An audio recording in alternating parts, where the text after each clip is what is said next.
Hey, hope you're all having a good weekend here. We're up to Saturday already, and just looking at a little bit of low cloud here. Some stratocumulus hanging over the area with some warm air advection across Texas. And I was going to do a hand analysis presentation tonight, but I got kind of sidetracked by some stuff just before I went on, and I kind of ran out of time here, so this will probably just be kind of a short presentation, plus the weather is very dull, just more high pressure across the eastern U.S. and nothing in the sky here in Texas. So I think we're just going to kind of be this way until next week.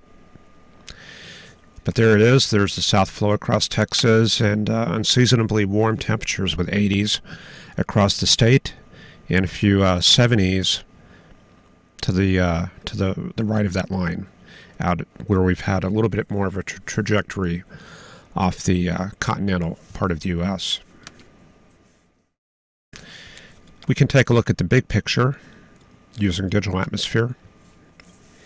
And this is our streamline analysis, looking at the wind flow across the U.S. And we go from high pressure off the coast, that's the Bermuda High, into a series of low pressure areas, one in Ontario, and the other across the central U.S., probably extending down in the form of a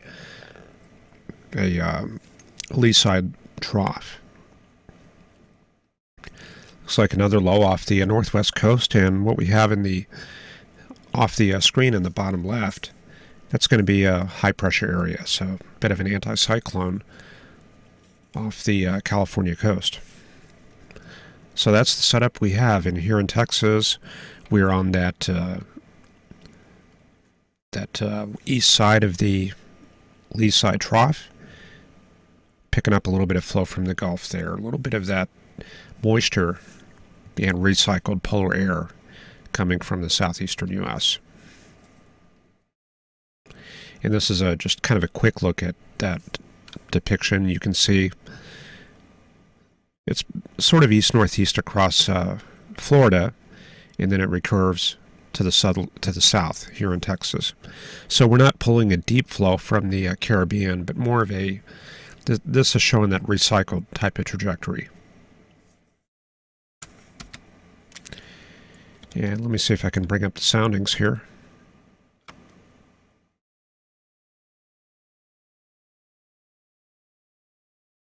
This is the Fort Worth sounding.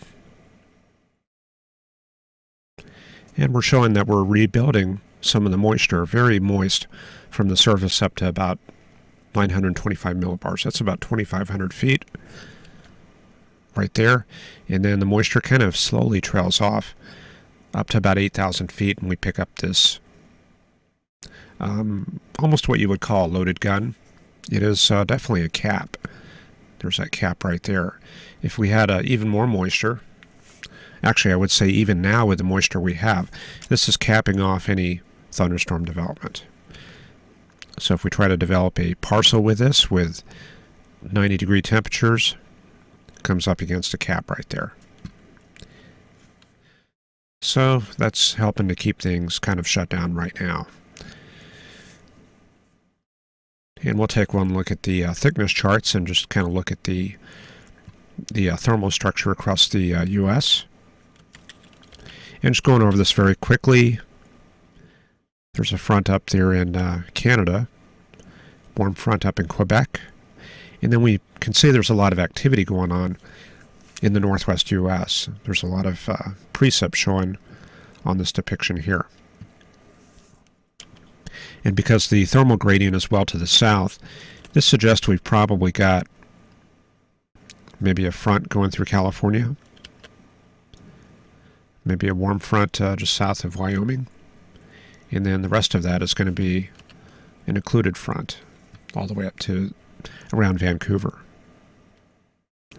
And then in between, there's that lee side trough right there. So can we find the front in California? Well, we can take a look. You can see very gusty, warm conditions at Las Vegas, which is very characteristic of flow ahead of a Pacific front. Even here at Tonopah, very gusty southwest winds. So this would be air ahead of the front. And really the key thing is the San Joaquin Valley through right here. We look for a difference in conditions up and down the valley. And we see that, yeah, there is kind of a drop-off in temperature as you go north. But the flow is pretty well out of the south, so it's pretty hard to pin down exactly where that front is. In fact, it's kind of got the look of maybe a warm front receding northward. Now, one tool we can use is the potential temperature. Actually, that's not the potential temperature. Let's try that one more time. Okay, analysis, and then we'll go to temperature, and then go to potential temperature. And we can see it's kind of deformed by a lot of the colder conditions off the coast. But further inland, yeah, we can definitely see a gradient here. So we go from very light gradient in central Utah to a very tight gradient up in Idaho. So if we go back to the actual plots, yeah, you can see that northerly flow there at Salt Lake City. And 57 there around Mountain Home, Idaho. And hold on just a second.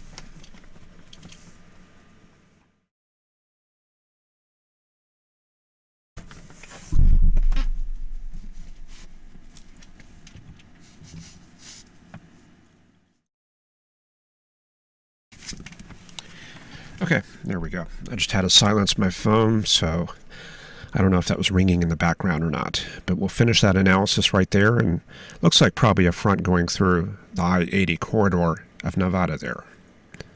And then after that, it gets a little bit difficult to find that. So that's kind of how we analyze fronts out west. We use that in time trends, and I can probably do that very quickly. Let me bring that up just a second.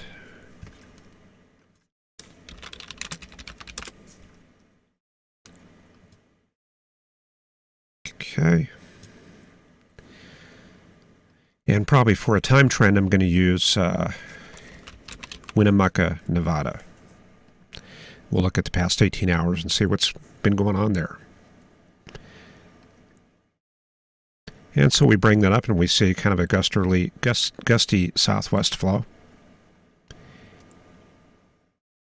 And not much of a change. They did hit about 70 degrees earlier today. Pressure showing kind of a very slow fall and maybe increasing a bit in the past couple hours. There it looks like they're probably south of the front. And what we do is we look for very sharp changes in wind direction over time. Very sharp changes in temperature and dew point over time. And we're not seeing that at Winnemucca there. So, but if we were looking to track a front, we would check that at different areas around the suspected frontal boundary. And sometimes we can kind of pin that down and develop a chronological map of frontal movement. We can plot isochrones and use that to track movement of a front across an area. And we'll probably get some practice with that this winter when we actually do get some strong fronts moving across the Rockies. All right, let's see here. Let's move on to our forecast. So starting out here with this thickness chart for this morning. I think this pins it down a lot better, actually. I think that front is about right there. And then the warm front is somewhere in here, or maybe here. And so that definitely places Winnemucca in the warm sector. So there we go. Just by using a few different products, we can kind of pin down exactly where these systems are. So we'll move this forward and move it up into Monday morning. And there we can see things have really tightened up along that frontal boundary here in Utah, in Nevada, and Wyoming. Very tight gradient there. So we would certainly place the front through here, possibly in this pressure trough from southern Wyoming through south of Salt Lake City down into the Nevada test site area. and maybe the warm front possibly running something like that. Then it looks like it connects up to another front up in the Great Lakes right there. And then we get a occluded front north of that all the way up to Manitoba. And of course, with that, we're going to find the jet stream just back behind it, kind of like this. That'll probably be the prevailing pattern for the jet stream on Monday morning. And there goes Nicole, finally moving out northeast of Bermuda. And here in Texas for Monday, we get a pretty good slug here of warm air. We get in a bit of a southwesterly gradient, which means downslope conditions. So it looks like it's going to be pretty warm as we get into the start of next week. And it looks like that front slowly sinks down, doesn't make much progress at all. That's really disappointing. I was hoping to get some cool air down here, but we're going to have to wait. So there's approximately where the front is going to be on Wednesday. Looks like more thickness packing coming together in Nevada. So possibly some new frontogenesis taking place out there. Somewhere in this area here. And let's see. Yep, it comes together. Finally, we get that kicking southward on Thursday. So there's our southward moving cold front right there. Finally get that push of cool air Thursday, October 20th. And that blasts southward, and there you can see a 540 decameter thickness line pushing all the way to Chicago.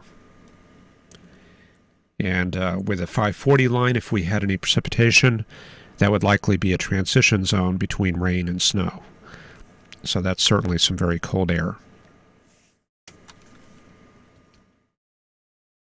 Okay, then next weekend, looks like things stay pretty cool for the eastern half of the U.S. A little bit of warm air coming back into Texas, and then Sunday, October 23rd, looks like we're redeveloping a bit of a thickness gradient again, so looks like things are going to get active again here that upcoming week. And there we go. There's our next system coming out on Tuesday. These charts are kind of fun to analyze because they give you some practice finding fronts, and you can kind of connect this with the upper charts and kind of see how this links up to the thermal structure. So, looking at this chart, we would probably draw a jet something like that from Las Vegas up to Minneapolis and back down to Ohio. Then if we pull up that 250 millibar thickness chart, let's see, we were probably at about the 23rd or 24th. And you can see we were pretty close there. So there's the jet stream going from northern Nevada through southern Minnesota and out to Ohio. So that comes pretty close. Things link up, and we have consistency between the charts. And that's a good bedrock for putting your forecast together. Just, it all starts with the thermal structure and the jet positions, and from that you can kind of map out everything else pretty closely. Okay, things are pretty boring, so maybe I can just bring up one random chart before we go. Maybe we'll see how cold it's going to be with that outbreak next weekend. We can bring up the forecast surface temperature from the GFS run, and we'll wait for that to load very quickly.